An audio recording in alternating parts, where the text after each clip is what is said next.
Now, an in-depth look at the news and information shaping our community. This is Moose Talks with your host, Doug Craig, on Moose FM. Welcome to the show. We're going to be wrapping up our year in review for 2021 with two politicians today. A little bit later, we're going to be sitting down with Rob Fraser, the mayor of Taylor. It'll be his first time on this show, believe it or not. So I'm really looking forward to chatting with and meeting him. That coming up in about 15 or so minutes time. But first, we don't often talk to this man either. I think he's been on the show once before, and I do know him from my days in Chetwynd very well. We're joined now by the South Peace MLA, Mike Bernier. Mike, Happy New Year to you. How are you doing today? Yeah, I'm doing great. Same to you and all the watchers, listeners. It's great to be on here. Yeah, I have been on, I think only once before with you. So it's great to be back on here and having a chat. And I appreciate you taking a few minutes to chat with us. I wanted to start with a story that's kind of come back to the fore again that, you know, has been ongoing for some time. Backcountry closures and caribou recovery, they kind of go hand in hand. Of course, the PRD, a story came out last week that they talked about the consultation process. I used scare quotes in the video if you're watching it. The consultation process that they allegedly had with the government, or the government says they had, but they didn't take into account any of the suggestions, the thoughts, it seems, of local government, at least everybody, according to the PRD that we were sitting on the council, who had talks with the government all about that. I wonder what your thoughts were on that, and you know, what you're hoping to maybe accomplish, given that so much of this area that they're talking about, these backcountry closures, happens to be around Tumbler Ridge, Chetwynd, the Pine Pass, even in the South Peace. Yeah, a majority of that is around the South Peace. And, you know, I was watching and heard about the regional districts discussions, and I can tell you, the whole thing's been a farce, in my opinion. It's been really frustrating. When I look at the snowmobile clubs putting in, 400 or 500 hours as a group being involved, trying to give suggestions. But I even take it back to, 2 years ago when this all started. It was basically, I hate to use the word backroom deal, but I mean, the government just came out with an announcement of what their plans were, and then said that they were going to consult, said that they were going to listen, but made zero changes.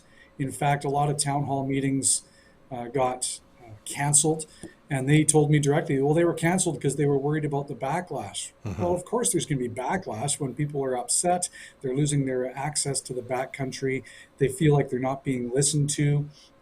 So it's been a frustrating couple of years on this file, and I just know how hard it's been for municipalities, other elected officials, but more importantly, the people who use the backcountry, who are just throwing their hands up, going, what does this all mean? We want to save the caribou, but at the same time, how come we haven't been listened to? How come there's no socioeconomic study?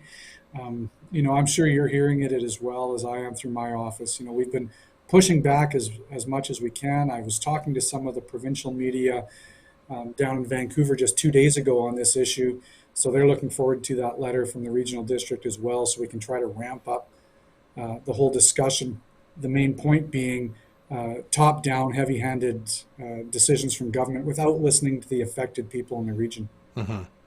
I want to talk about this too. I would say in general, and this is a statement made by me, I want to make that clear. In general, Dawson Creek has seemed to be sort of an epicenter for news related to protests or meetings being interrupted and other sorts of things regarding vaccine mandates and other sort of COVID-19 measures. It's been in the media a lot. For example, Kevin J. Johnson was in town and got arrested there for assaulting somebody. That continues in the court today, as well as other things regards to him. As the South Peace MLA, you're based in Dawson Creek. I mean, you're seeing this. Do you think why do you think it seems like it's happening more in Dawson Creek than other places? Or is that just it's surprising because it's a smaller town and because a couple things happened, we're talking about it more? Yeah, and, obviously it's been a very polarizing issue, I'd say right around the province, but definitely it's been difficult for the South Peace, especially around Dawson Creek. I've been having to field a lot of calls from the Vancouver media wondering why Dawson Creek seems to be as you say, the epicenter for a lot of this discussion. And hey, look, there's a lot of people in this region, the entire Peace region, that have very strong opinions and want to be heard. And I think that's fair. We don't all agree on everything that's happening, whether it's the lockdowns, the COVID-19 vaccinations, whether it's the passports. There's a lot of people out here that are have difference of opinions, and they're not afraid, which is a good thing, to share those opinions. It makes it interesting and challenging as the South Peace MLA, because I'm hearing all sides. We're over 70% vaccinated now, and I've been a strong proponent, encouraging people to make the choice to get vaccinated. But at the same time, I'm not in favor of the fact where people are being told they have to. There still has to be a choice. Obviously, I hope people choose the vaccination, but they shouldn't be told they have to. And that's created a lot of division, a lot of opinions, a lot of diversity, I guess, around that in the South Peace. You're the opposition critic for finance in the BC House. I want to kind of get your take on what you're hoping to see, if we can look forward for a second. Kind of as we move into year 3 of this pandemic, I suspect you're hoping the government kind of clamps down on their spending spree that they've been on and finds a way to reel in the finances. Yeah, this has been an interesting couple of years for sure, because of course, even as opposition, we wanted to make sure that there was money going out to help people in this unique time that we're seeing ourselves in, especially for people who have lost their jobs, but the employers themselves. When you see restaurants being hit, when you see gyms that were forced to close, thank God they're allowed to be open now, because I have no idea why they were closed to begin with. But it's great to see some of these positive changes that are taking place. So we supported a lot of initial provisions in the budget. But I'll tell you what's scary is when you start seeing going from just 2 years ago, where we had no operating debt at all. Under the BC Liberals, we had paid off almost $20 billion of operating debt that the NDP had accumulated in the 1990s. That took us 15, 16 years to pay it off. That took a bit of time to pay that off without going heavy into increasing taxes for people. But what I'm worried about now, in the next couple of weeks, we're going to see the new budget. I'm worried about the fact that this government seems to have no plan to get to a balanced budget again. They continue to run up a deficit.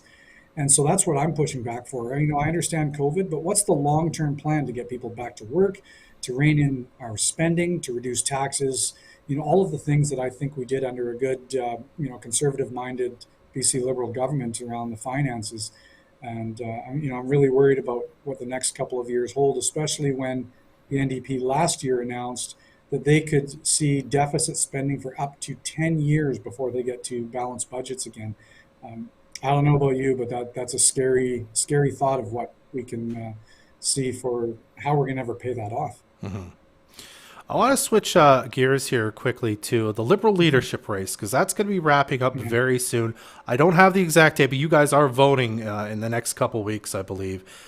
Yes. You put up a video explaining how the vote works, because it's a little bit different. Tried to explain. It's a little different than how a kind of vote we vote you in, for example. But I wanted to ask why you decided to endorse Kevin Falcon some time ago now, fairly early on in the race, and why you think he's kind of the right man for the job. Because, of course, the North Peace MLA has endorsed Ellis Ross. So you're kind of maybe not at loggerheads over it, but you disagree a bit. So I just wanted to hear your take on why you think Kevin's the right person for the job. Yeah, I appreciate that. And Dan Davies and I, I love working with Dan. Him and I have always agreed that the Peace region has to be united on all these issues. Two voices are better than one. But in this situation, we had to agree to disagree. Look, I like Ellis. I've known Ellis for about 15 years. He's a great guy.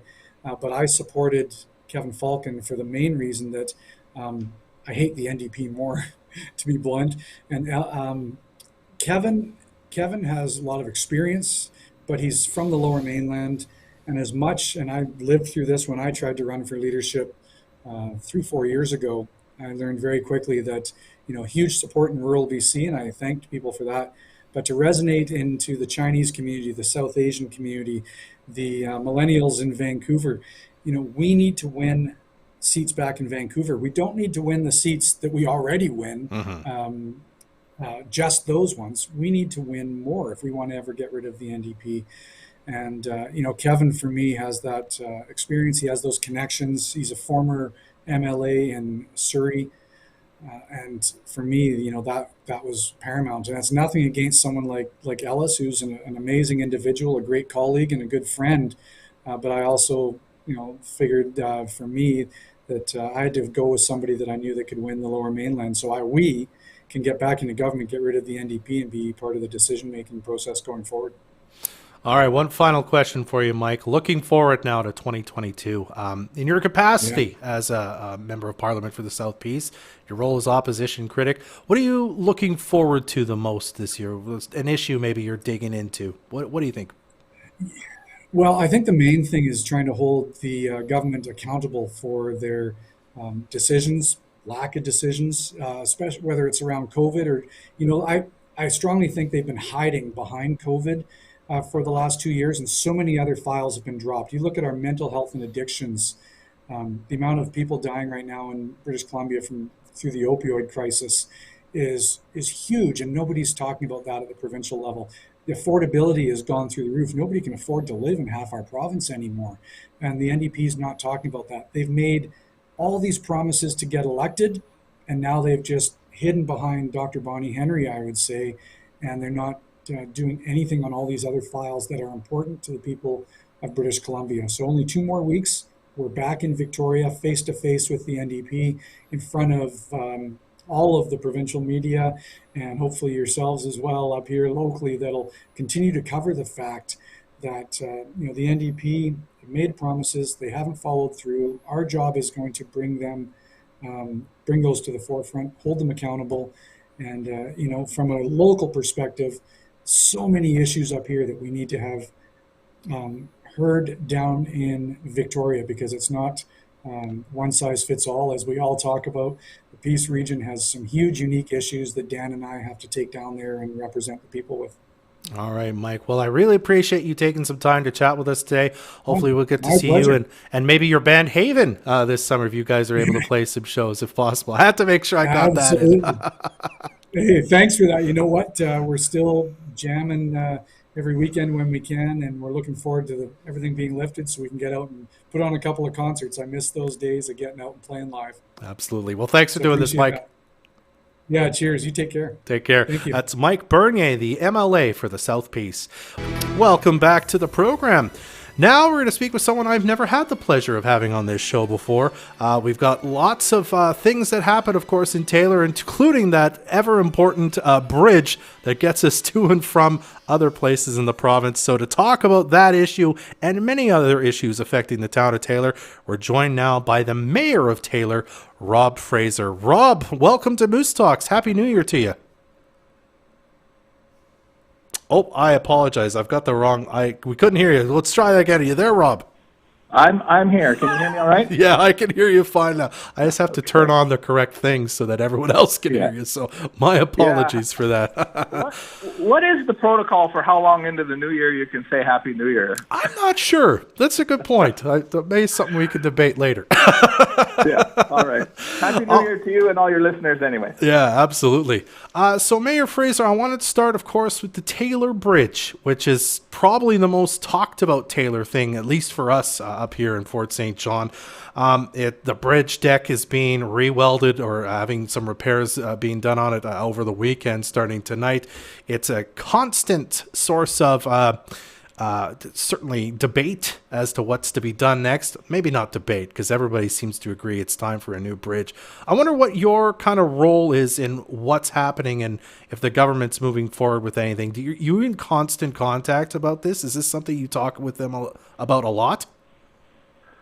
We do speak to them a lot, though we haven't spoken to the committee since October, the end of the public input sessions. We haven't been speaking with them. Of course, they had many floods and environmental disasters happening in the south, and that worries us a little bit from the perspective of the Taylor Bridge. But I sit on that committee. We just haven't heard from them since October. I assume you're in the party who says, yeah, it's time for a new bridge. We need to work on it, and the government needs to be prioritizing it a lot more than they are now, eh? Yeah, the bridge is only one part of that whole Peace Valley crossing, though. We tried to change the rhetoric from just the bridge to the entire crossing.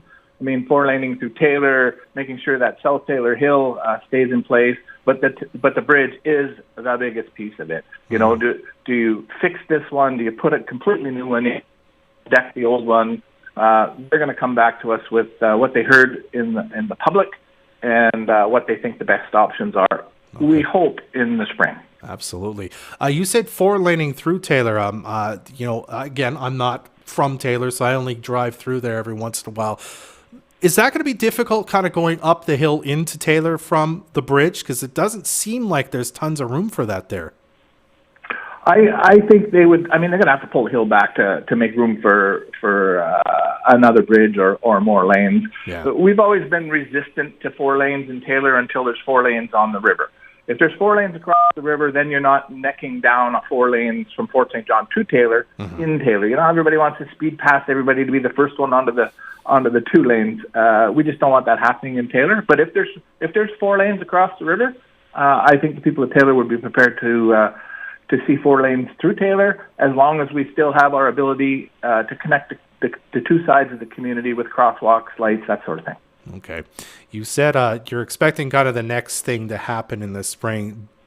I have to ask, and you might be reluctant to answer this, and that's fine if you are, but do you have hope that this government will make an announcement about funding for this bridge before they're done, before the next election? I was hopeful prior to all the flooding and the highways being wiped out in the south. They know that that's the heart of their voter base, and they've got to move them. And from the perspective of the province, they've got to be able to move goods and services, or goods particularly. I'm worried that all the money for transportation is going to get driven into repairing those roads and bridges and that infrastructure before they start coming to Taylor. Though I haven't heard that, I'm worried that will happen. I guess we'll find out in the springtime when they come back to us as to whether or not there's still willingness on the provincial government to move forward with this project. Okay. I want to switch gears now and talk a bit about Peace Island Park. It's a very popular location for people all over the Peace to visit. Few hiccups this year, though, with the kind of the position of the caretaker, where you hired somebody else. It didn't seem to work, so you brought back the old person, and now it's a sort of a contracted a position that's going to be kind of within the district rather than contracted out as it was previously.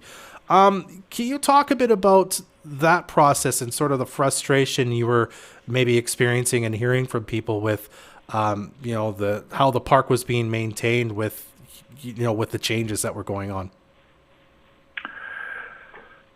Yeah, Peace Island Park is definitely a gem in our region, and you know, I've got to really hand it to our staff for working with the contractor under some trying conditions.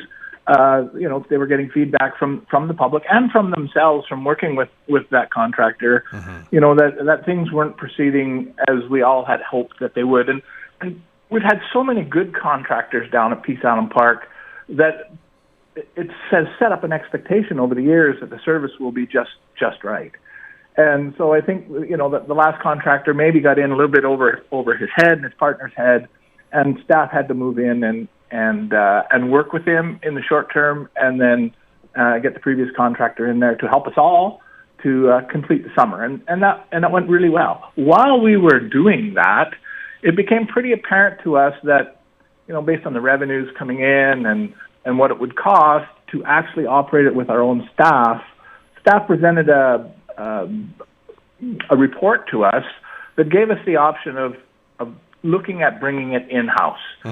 And so we've done some changes, organizational changes within the District of Taylor and our staff already. We've hired some amazing people, and we're going to give them that opportunity. Council is going to give staff that opportunity to go ahead and operate Peace Island Park and that'll be the new model until we decide to review it again. Okay. I also wanted to talk a bit about the gold panning championship, which was honestly, when I moved to Fort St. John, was kind of the first thing somebody told me about Taylor. Like, oh, you got to check out the gold panning championship. We were trying to look this up. It hasn't happened in a couple of years due to COVID and whatnot. So I'm wondering if you can talk about how important it is for the town of Taylor to have that, and if you guys have already been talking about what it might look like this year if it can happen. Sure. So the Gold Panning Championships is run by a group that's it's not run by the municipality. Yeah. We support it obviously, and the group that looks after it is mostly members of council and our staff and some goaltenders that have been involved for many years. We are looking forward to trying to get that going again. You're right, COVID has shut it down for us. I think it brings people to the park. I think it gives Taylor sort of that summertime opportunity for people to come together and collect. And gold panning is a big part of our history in the North. And people get interested. Lots of times they wonder, well, what can that possibly be about? But then they get down there and they get their hands in the water and they get in the gravel and they start to see that shiny stuff pop up in their pans and they start to get excited. And we see people coming back year over year. Personally, I was able to get into the A-Panners group, and so I'm really excited to have a go at being in the A-Panners group and putting my skills up against some of the best panners in the world. Wonderful. All right, we got just about a minute here left with Mayor Rob Fraser of Taylor here. I just want to look forward now to 2022.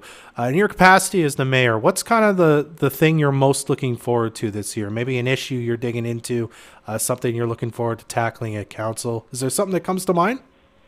Yeah, it's an election year, and this council is looking to set the next council up to be successful.